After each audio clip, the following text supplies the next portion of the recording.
Hello साथियों, स्वागत है आपका अपने परिवार तैयारी स्टेशन में। मैं महेंद्र सिंह, आपका एजुकेटर, आज लेकर आया हूं आपके लिए 16 अगस्त को टारगेट करते हुए बीईओ यानी खंड शिक्षा अधिकारी के लिए उत्तर प्रदेश स्पेशल के अति संभावित कठिन प्रश्नों की श्रृंखला। क्योंकि आप देखिए, एक अधिकारी का पेपर देने जा रहे हैं तो जाहिर सी बात है आपका यूपी पीएससी जिस तरह के क्वेश्चन पूछता है तो उन कठिन प्रश्नों को हम आपको कराने जा रहे हैं। और आप देखेंगे कि जब आप 16 अगस्त को एग्जाम देने जाएंगे तो वहां ऐसे ही प्रश्न आपको देखने को मिलेंगे। ठीक है, तो प्रश्नों पर बिल्कुल ध्यान दीजिए और प्रश्नों की व्याख्या को ध्यान से सुनिए, क्योंकि उस व्याख्या के जरिए से आज हम आपको इस वीडियो में 50 से 60 प्रश्न कंप्लीट करा देंगे। ठीक है, तो आप लोग बिल्कुल ध्यान से कॉपी पेन उठाकर बैठ जाइए और प्रश्नों को देखते चलिए, व्याख्या को सुनते चलिए और साथ में पॉइंट्स को नोट करते चलिए। तो शुरू करते हैं आज का पहला प्रश्न। आज का पहला प्रश्न है कि उत्तर प्रदेश के प्रथम मुख्यमंत्री कौन थे। ठीक है, आपको प्रश्न सरल लग रहा होगा, लेकिन आप जो है उसकी व्याख्या सुनेंगे तो आपको कई ऐसे प्रश्न भी कंप्लीट हो जाएंगे। तो शुरू करते हैं। आज का प्रथम जो है उत्तर प्रदेश के प्रथम मुख्यमंत्री कौन थे पूछा गया है। तो ऑप्शन दिया है श्रीमती सरोजिनी नायडू, राजर्षि पुरुषोत्तम दास टंडन, या फिर चंद्रभाल सिंह, या फिर पंडित गोविंद बल्लभ पंत। ठीक है, तो आप लोग भी अपने आप को जज करिएगा और साथ में कमेंट बॉक्स में बाद में बताइएगा आपने कितने प्रश्न सही किए। ठीक है, तो पहला दिया है श्रीमती सरोजिनी नायडू। तो जो श्रीमती सरोजिनी नायडू हैं यह उत्तर प्रदेश की प्रथम राज्यपाल हैं। याद रखेंगे पहला प्रश्न कि उत्तर प्रदेश की प्रथम राज्यपाल कौन है, तो श्रीमती सरोजिनी नायडू। और साथ ही यह भारत की भी प्रथम राज्यपाल हैं, यानी कि भारत में जितने भी राज्यपाल हुए हैं उनमें सबसे पहली महिला राज्यपाल कौन है, तो श्रीमती सरोजिनी नायडू। ठीक है, और इसके बाद है राजर्षि पुरुषोत्तम दास टंडन। तो यह उत्तर प्रदेश विधानसभा के प्रथम अध्यक्ष हैं। कौन? उत्तर प्रदेश विधानसभा के प्रथम अध्यक्ष कौन हैं, तो राजर्षि पुरुषोत्तम दास टंडन। आजादी के बाद जो है प्रथम अध्यक्ष कौन थे विधानसभा के, तो राजर्षि पुरुषोत्तम दास टंडन। और इसके बाद आप देखेंगे चंद्रभाल सिंह। यह देखिए, उत्तर प्रदेश में विधानसभा और विधान परिषद होता है, जैसे कि केंद्र में लोकसभा और राज्यसभा होता है, उसी तरह विधानसभा के अध्यक्ष तो राजर्षि पुरुषोत्तम दास टंडन है, लेकिन विधान परिषद के जो प्रथम अध्यक्ष हैं आजादी के बाद वह चंद्रभाल हैं। कौन है? चंद्रभाल। ठीक है, तो आपको ध्यान रखना है ये चीज। और साथ में जो ऑप्शन नंबर डी बचा, यानी कि यही ऑप्शन नंबर डी सही होगा। उत्तर प्रदेश के जो प्रथम मुख्यमंत्री थे वह पंडित गोविंद बल्लभ पंत थे। याद रखेंगे बिल्कुल। चलिए, आज का पहला क्वेश्चन सब कंप्लीट होता है। इसी के साथ एक नोट आपको और याद रखना है कि प्रथम महिला मुख्यमंत्री अगर पूछेगा तो सुचेता कृपलानी है। ठीक है, प्रथम महिला मुख्यमंत्री कौन है? उत्तर प्रदेश की सुचेता कृपलानी है। और इसी के बाद अगर सबसे कम उम्र के मुख्यमंत्री पूछेगा तो अखिलेश यादव। और सबसे अधिक बार मुख्यमंत्री कौन रहे, तो मायावती, सुश्री मायावती सबसे अधिक बार मुख्यमंत्री यानी 4 बार रह चुकी हैं। चलिए अगला प्रश्न देखते हैं। अगला प्रश्न दिया है कि 2011 की जनगणना के अनुसार कुल महिला जनसंख्या कितनी है। तो 2011 की जनगणना के अनुसार महिला जनसंख्या पूछा है। देखिए, डाटा हमने पूरा लिया है यहाँ पर और साथ में उसके परसेंटेज भी लिए गए हैं। ठीक है, तो ये चीज़ें आपको डाटा थोड़ा सा याद रखना पड़ेगा। तो पहला दिया है कि 9,53,31,831, या फिर 10,44,80,510, या फिर 15,53,17,278, या फिर 4,44,95,063। ठीक है, तो आपको इसमें जो है महिला 2011 की जनगणना के अनुसार कुल महिला जनसंख्या कितनी ये पूछा गया है। तो इसका सही आंसर होगा ऑप्शन नंबर ए, 9,53,00,000 और 31,831 सही होगा। अगर आप 9,53,00,000 भी याद रखते हैं तो काम चल जाएगा। और साथ में इसका परसेंटेज दिया है, यह पूछा जाता है 47.71%। ठीक है, देखिए यानी कि कुल 47.71% उत्तर प्रदेश में महिलाएं हैं। और साथ में अगर पुरुष का पूछेगा तो पुरुष का नीचे दिया गया है 10,44,80,510, जो 52% यानी 52.29% पुरुष हैं। तो ये दोनों चीज़ें आपको याद रखनी है, कितनी महिलाएं हैं और कितने पुरुष हैं। ठीक है, उनका परसेंटेज दिया 47% महिलाएं और 52% पुरुष उत्तर प्रदेश में हैं, जो कि पुरुष की अपेक्षा महिलाएं कम हैं। ठीक है, इसी के बाद 15,53,00,000 और 17,278, यह क्या है, तो यह कुल उत्तर प्रदेश की ग्रामीण जनसंख्या है। ठीक है, यानी कि कुल ग्रामीण जनसंख्या कितनी है, 15,53,00,000 17,278, जो टोटल जनसंख्या जो 77.70% है, तो उत्तर प्रदेश की कुल ग्रामीण जनसंख्या 77% है, याद रखेंगे, ठीक है। और इसी के साथ शहरी जनसंख्या इतनी दी गई है 4,44,95,063, जो 22% है, ठीक है। अब इसको हम देखेंगे कैसे, देखिए यहाँ पर जो कुल जनसंख्या दी गई है, ये देखिए उत्तर प्रदेश की जो कुल जनसंख्या है तो 19 करोड़ है। अब 19 करोड़ में से कितने पुरुष हैं, इतने महिलाएं हैं और इतने पुरुष हैं, ये ध्यान रखेंगे। देखिए 10 और 9 19 हो जाएगा ना, ठीक है। और इसके बाद अगर ग्रामीण और शहरी पूछेगा तो 19 करोड़ में से 15 करोड़ ग्रामीण हैं और 4 करोड़ के लगभग शहरी जनसंख्या है, ठीक है। तो यानी कि जो 77% ग्रामीण और 22% शहरी जनसंख्या है। और साथ में यह परसेंटेज दिया है 16.52, यह क्या है, तो यह भारत की कुल जनसंख्या से उत्तर प्रदेश की जनसंख्या कितनी है, 16%, यानी कि 16% की भागीदारी निभाती है कुल भारत की जनसंख्या में, ठीक है। तो ये कुछ डाटा है जिसे आपको याद रखना है, नोट कर लेना है, ठीक है। चलिए अगला देखते हैं। और अगर आपको प्रश्नों की व्याख्या पसंद आ रही है तो वीडियो को, चैनल को सब्सक्राइब कर लीजिए, क्योंकि 16 अगस्त तक हम डेली आपके लिए ऐसी महत्वपूर्ण क्लासेस लाते रहेंगे और आपका जो है तैयारी के लिए 16 अगस्त के लिए बहुत ही महत्वपूर्ण होने वाला है, ठीक है। तो चैनल को सब्सक्राइब करके बेल आइकन दबा लीजिए, जिससे आने वाली सारी वीडियो क्लासेस का नोटिफिकेशन आप तक पहुंच जाए और क्लासेस मिस ना हो। चलिए शुरू करते हैं आगे। तो इधर साइड आते हैं। हाँ, तो तीसरा प्रश्न दिया गया है कि 2011 की जनगणना के अनुसार उत्तर प्रदेश का 0 से 6 वर्ष के बालकों यानी शिशु लिंगानुपात कितना है, ठीक है। 2 क्वेश्चन हम जनगणना से उठाएं, जिससे आपके 15 से 20 क्वेश्चन इसमें कंप्लीट हो जाएंगे जनगणना के, ठीक है। तो 0 से 6 वर्ष यानी शिशु लिंगानुपात पूछा है। ऑप्शन दिए 912, 902, 943 या फिर 829, ठीक है। तो इसका जो सही आंसर होगा वह क्या होगा, वह होगा option number B. Option number B यानी कि 902, ये बिल्कुल याद रखेंगे।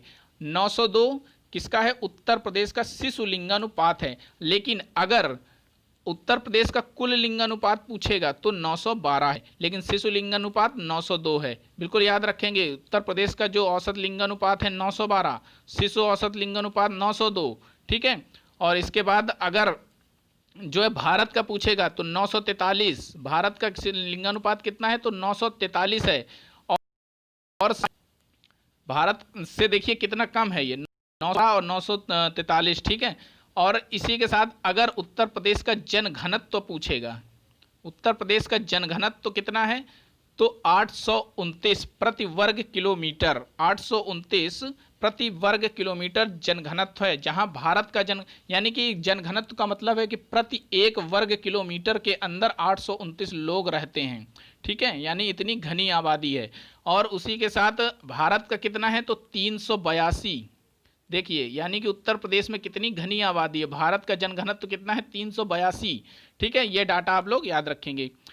चलिए अगला देखते हैं। अगला प्रश्न दिया है कि मेरठ का संबंध किस मेले से है। ऑप्शन है नौचंदी मेला, कैलाश मेले से, दादरी मेले से या फिर देवी पाटन मेले से।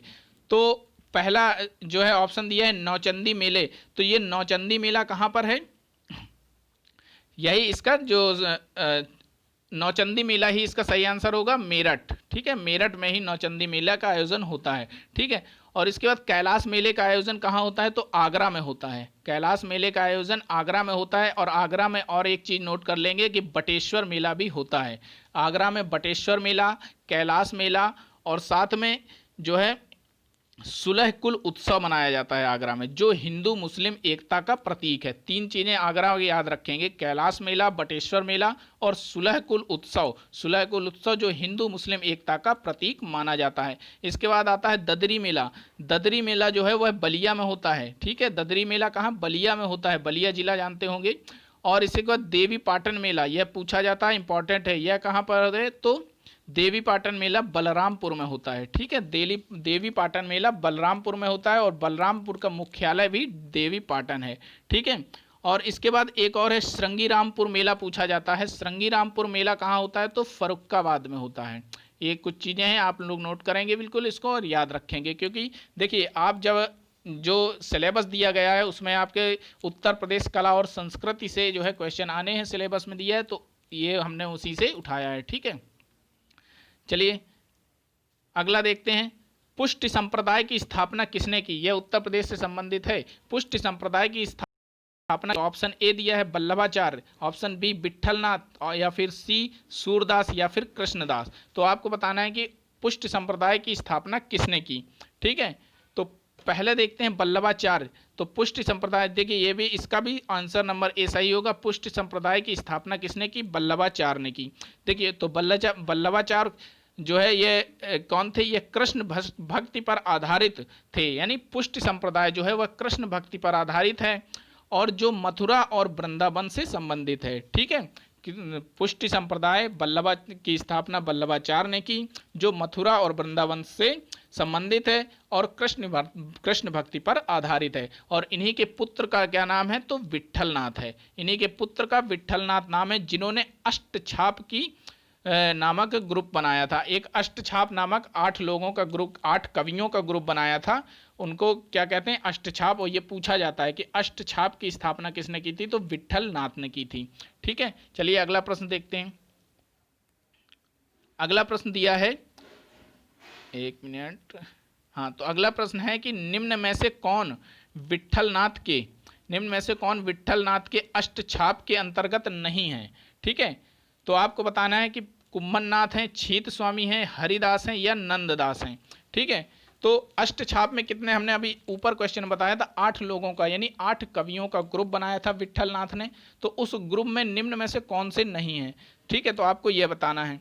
तो सबसे पहले हम देख लेते हैं, हम आपको बताते हैं, आप नोट करते जाइए। तो विट्ठलनाथ ने जो अष्टछाप की को कब बनाया था? तो 1565 में। ठीक है, 1565 ईस्वी में अष्टछाप की ग्रुप को बनाया था और इसमें 8 कवि थे।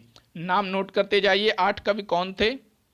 तो पहले थे सूरदास, कुंभनदास, कृष्णदास, परमानंददास, छीत स्वामी, गोविंद स्वामी, नंददास और चतुर्बुद्धदास। यह आप एक बार और सुनेंगे, सूरदास, कुंभनदास, कृष्णदास, परमानंददास, छीत स्वामी, गोविंद स्वामी, नंददास, चतुर्बुद्धदास। आपका जो पेपर पीईओ का है इसमें यह पूछा जा सकता है कि निम्न में से कौन से नहीं हैं। ठीक है, तो 8 के नाम आपको याद रखेंगे। तो देखेंगे आपने जो है कुंभनदास भी हैं, छीत स्वामी भी हैं, नंददास भी हैं। ऑप्शन नंबर सी सही होगा, क्योंकि नहीं पूछा है। हरिदास, यानी हरिदास नहीं है। ठीक है, तो अब हम थोड़ा सा हरिदास के बारे में जान लेते हैं। तो हरिदास ने क्या किया था? हरिदास ने जो है निम्बार्क समाज की स्थापना की थी। निम्बार्क की क्या? निम्बार्क समाज यानी निम्बार्क संप्रदाय की स्थापना किसने की थी?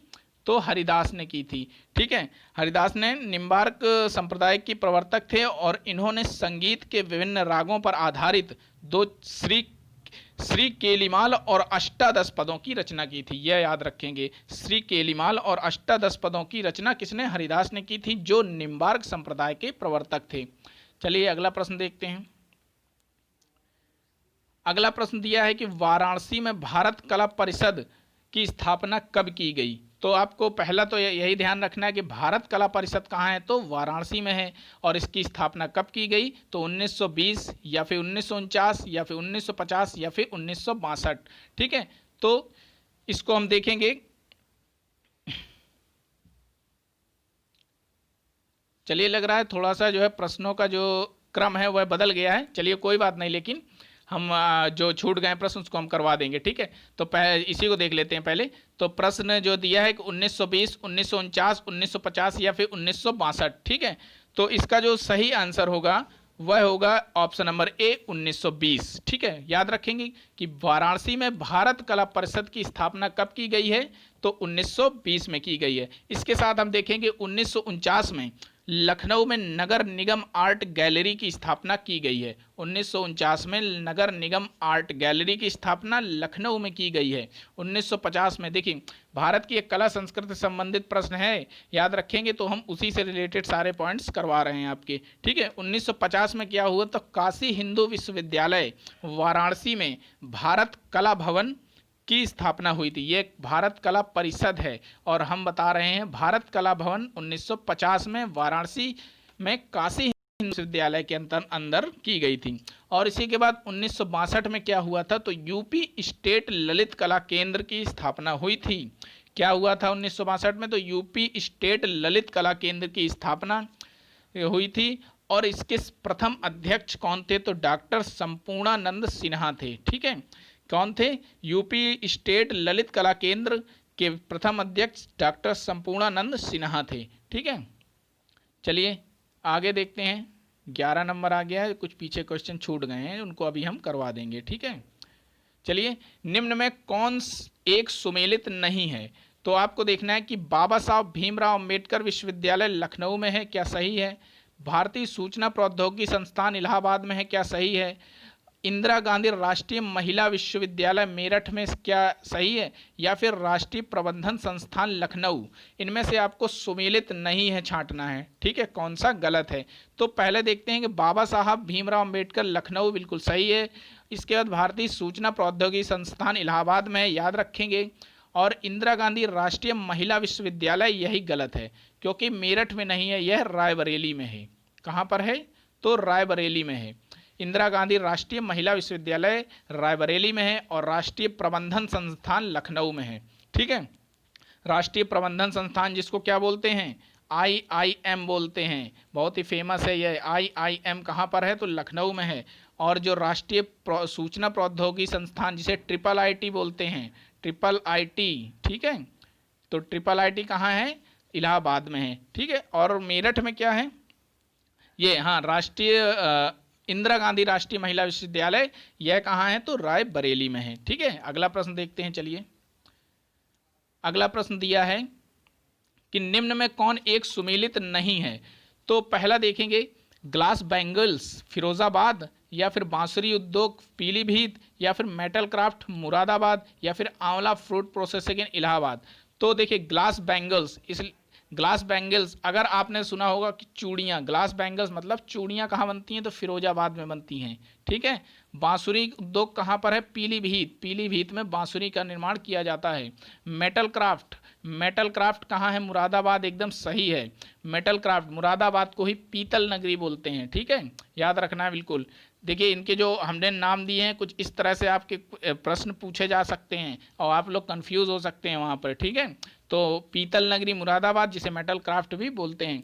इसके बाद आता है ऑप्शन नंबर डी बचता है, जो सुमेलित नहीं है, यानी कि यही ऑप्शन सही है। आंवला फ्रूट प्रोसेसिंग कहाँ पर है? तो यह होगा आपका आंवला फ्रूट प्रोसेसिंग जो है प्रतापगढ़ में है। ठीक है, प्रतापगढ़, और सबसे ज़्यादा जो है प्रतापगढ़ में आंवला का उत्पादन होता है, ये ध्यान रखेंगे। ठीक, इलाहाबाद में है, आंवला नहीं है, इलाहाबाद में है अमरूद फ्रूट प्रोसेसिंग, अमरूद का उत्पादन सबसे ज़्यादा इलाहाबाद में होता है। इसी के साथ कुछ चीज़ें याद रखेंगे, पर्दा कहाँ बनाए जाते हैं? तो गाजीपुर के प्रसिद्ध हैं।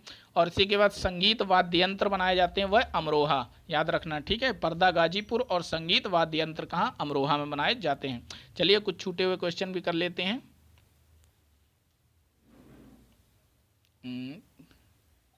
यहाँ से था आपका, ठीक है, नौचंदी मेला हो गया था, विट्ठल नाथ हो गए थे, ये 6 नंबर भी हो गया है। इस तरफ आते हैं, नंबर से रह गया था थोड़ा। ठीक है, आप देख लीजिए 7 नंबर भी, सितार तथा तबले का आविष्कारक किसे माना जाता है? तो सितार तथा तबले का आविष्कारक आपको बताना है सुल्तान हुसैन शाह सरकी, वाजिद अली शाह, या अमीर खुसरो, या फिर उस्ताद खुर्शीद अली खां। ये चारों नाम इंपॉर्टेंट हैं, चारों पूछे जा सकते हैं, बिल्कुल ध्यान से इनकी व्याख्या को सुन लीजिए। तो सबसे पहले देखते हैं सुल्तान हुसैन सरकी कौन थे? तो सुल्तान हुसैन सरकी के बारे में ध्यान से सुनना कि ये जौनपुर से संबंधित थे। प्रथम बात, उन्होंने ख्याल गायकी को लोकप्रिय बनाने में महत्वपूर्ण भूमिका निभाई थी। और सबसे इंपॉर्टेंट पॉइंट है इनसे रिलेटेड, इन्होंने टप्पा शैली को प्रचलित किया था। आपके में प्रश्न पूछा जाएगा कि टप्पा शैली को प्रचलित करने वाले कौन हैं?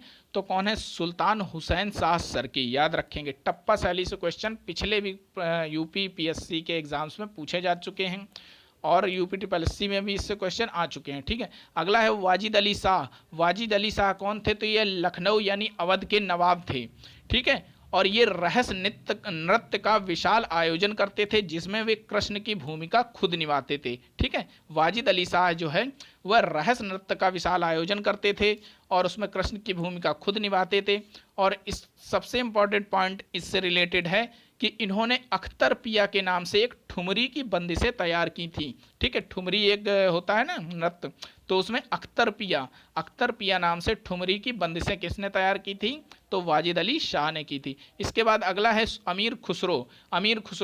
यही इनके सही आंसर होंगे, क्योंकि तबला और सितार का जो आविष्कारक है वह अमीर खुसरो को माना जाता है।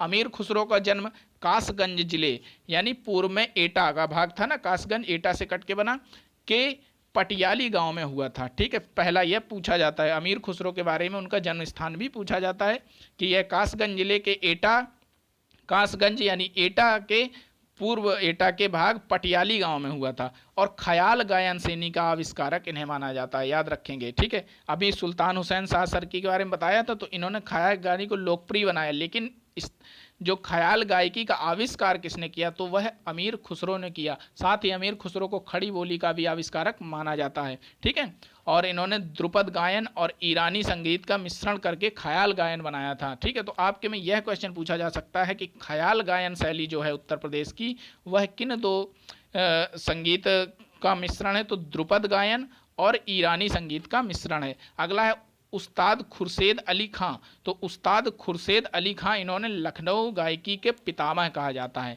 महत्वपूर्ण प्रश्न है कि लखनऊ गायकी का पितामह किसे कहा जाता है? तो उस्ताद खुर्शेद अली खां को कहा जाता है। चलिए अगला प्रश्न देखते हैं। प्रश्न नंबर 8 दिया है कि निम्न में कौन सा लोकगीत उत्तर प्रदेश के पूर्वांचल क्षेत्र से संबंधित नहीं है? ठीक है, तो या कजरी, चैता, बिरहा या फिर रसिया। तो इनके बारे में थोड़ा सा डिटेल से देख लेते हैं, महत्वपूर्ण प्रश्न है, नोट करते चलिए। तो कजरी क्या है? कजरी यह विशेषकर मिर्जापुर, बनारस, सबसे पहले पूछा गया पूर्वांचल क्षेत्र है ना, पूर्वांचल क्षेत्र से संबंधित नहीं है। ठीक है, तो कजरी जो है पूर्वांचल क्षेत्र से संबंधित है, और विशेषकर पूर्वांचल में मिर्जापुर और बनारस में वर्षा ऋतु का लोकप्रिय गीत है। ठीक है, किस ऋतु का है? वर्षा ऋतु का लोकप्रिय गीत है कजरी, और मुख्य रूप से सावन के महीने में महिलाओं द्वारा गाया जाता है। ठीक है, और विंध्यवासिनी देवी जो हैं, विंध्यवासिनी देवी मिर्जापुर में हैं, तो विंध्यवासिनी देवी का जन्म समारोह कजरी पर्व के रूप में मनाया जाता है। यह डिटेल हो गई इसकी थोड़ी सी। इसके बारे में हम जानते हैं चैता क्या है। यह फागुन से चैत्र, फागुन महीने से, हिंदी का जो फागुन महीना होता है वह फागुन से चैत्र की पूर्णिमा के मध्य गाया जाने वाला लोकगीत है। इसमें प्रेम की अनुभूति को अभिव्यक्त किया जाता है। चैता में क्या होता है? प्रेम की अनुभूति को अभिव्यक्त किया जाता है। यह भी पूर्वांचल का ही है। ठीक है, तो यह भी चलिए अगला देखते हैं। बिरहा क्या है? तो यह भी पूर्वांचल क्षेत्र का प्रसिद्ध भोजपुरी में, ठीक है, बिरहा भोजपुरी है पूर्वांचल क्षेत्र का, लेकिन भोजपुरी में वीर रस के गीत गाए जाते हैं। ठीक है, इसमें करताल नामक वाद्य यंत्र का प्रयोग किया जाता है। करताल क्या होता है? हाथों में ऐसे उंगलियों में फंसा लेते हैं, ऐसे लकड़ी का बना होता है और उसी को बजाते हैं। ठीक है, तो बिरहा क्या है?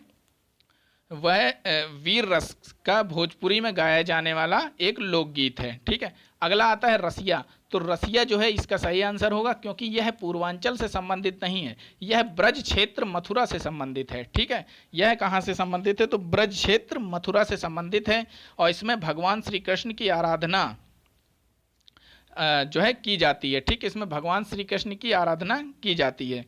चलिए ठीक है, अगला प्रश्न देख लेते हैं। एक प्रश्न और इसमें दिया है आपका, प्रश्न नंबर 9 दिया है जो कि प्रसिद्ध चरकुला नृत्य कहाँ से संबंधित है? तो वाराणसी, मथुरा, मेरठ या फिर जौनपुर। ठीक है, तो वाराणसी, मथुरा, मेरठ या फिर जौनपुर। तो जो इसका सही आंसर होगा वह होगा ऑप्शन नंबर बी, मथुरा से। ठीक है, मथुरा से इसका सही आंसर होगा। चरकुला नृत्य कहाँ से? और यह पिछले साल के जो है 2018 वीडियो में दोनों शिफ्ट में यह पूछा गया क्वेश्चन है, और इसके बाद यूपीपीएससी में भी कई बार यह प्रश्न पूछा जा चुका है। तो आपके में भी यह संभावना है कि चरकुला नृत्य से संबंधित कोई भी एक प्रश्न पूछा जा सकता है। तो चरकुला नृत्य के बारे में थोड़ी सी डिटेल देख लेते हैं कि यह प्रदेश के व्रज क्षेत्र का एक लोक नृत्य है। ठीक है, तो आपको सबसे पहले याद रखना है चरकुला नृत्य कहाँ है? व्रज क्षेत्र का है, जो मथुरा से संबंधित है। इसमें क्या होता है? इसमें रथ और बैलगाड़ी, रथ अथवा बैलगाड़ी के लकड़ी के पहियों पर घड़ों और दीपों को रखकर, पहिए के ऊपर जो है घड़े और दीपों को रखकर उन्हें सिर पर उठाकर नर्तक अपना कला प्रदर्शन करते हैं। चरकुला को घड़ा नृत्य भी कहा जाता है। यह इंपॉर्टेंट पॉइंट है, इसको याद रखना, कहा जाता है। और इसमें महिलाएं रसिया गायन पर नृत्य करती हैं। यह लोक नृत्य राधा के जन्म के उपलक्ष्य में किया जाता है। और मोस्ट इंपॉर्टेंट जो वीडियो भर्ती में पूछा गया था इसमें, कि इसमें 108 दीपों का प्रयोग किया जाता है। तो चरकुला नृत्य में कितने दीपों का प्रयोग किया जाता है? तो 108 दीपों का प्रयोग किया जाता है। ठीक है, इसके बाद आगे देखते हैं। तो जो है कंप्लीट हो गए हैं प्रश्न। ठीक है, तो अगर आपको यह प्रश्न पसंद आए हैं, व्याख्या अच्छी लगी है, क्लास अच्छी लगी है, तो वीडियो को लाइक कर दीजिए, चैनल को सब्सक्राइब करके बेल आइकन दबा लीजिए, जिससे आने वाली सभी वीडियो का नोटिफिकेशन आप तक पहुंच जाए। क्योंकि 16 अगस्त तक हम आपके साथ रहने वाले हैं और इसी तरह महत्वपूर्ण क्लासेस आपको देने वाले हैं, जो आपके परीक्षा में बहुत ही ज़्यादा महत्वपूर्ण साबित होने वाली हैं। ठीक है, तो लगे रहिए। चलिए मिलते हैं नेक्स्ट वीडियो में। Thanks for watching. धन्यवाद। जय हिंद।